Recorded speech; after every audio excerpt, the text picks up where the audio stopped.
Дел земјоделци побрзаа и го засадија расадот на постојано место, велат експертите. Со тоа, според нив, се отвораат можностите за зголемување на нивната ранливост. Советуваат овие градинари да преземат повеќе мерки со кои би ја заштитиле реколтата.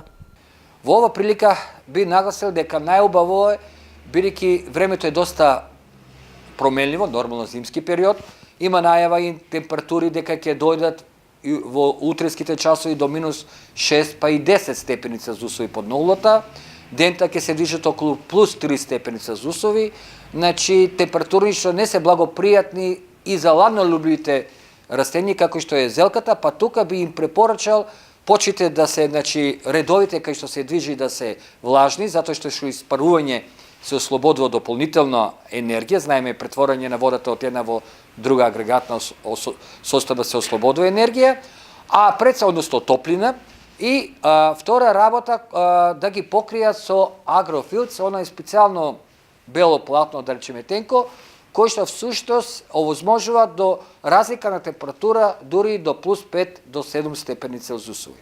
Експертите со совети за овоштарите, но и за лозарите. Иако нема најави за драстично ниски температури, сепак земјоделците мора да преземат превентивни мерки. Иако се наоѓаме во мртов период, вегетационо мирување, да нагласам дека може да започне во овоштарството кроењето или резидбата и пред се на јаболчестото овоше, се стартува со јаболчесто овоше, јаболка, круша, дуња, мушмо и така натаму, а покасно, затоа што се поосетливи на ниски температури, да се продолжи веќе у февруари месец на коскесто овоше, праска, слива и така натаму. Додека пак лозарите исто така може да стартуваат со резидба на виновата лоза, иако според наши сознание, до кај 15 јануари не се очекува температури до минус 17 степени Целзиусови, затоа што виновата лоза во мирување до овај обично минус 17, минус 15 издржува.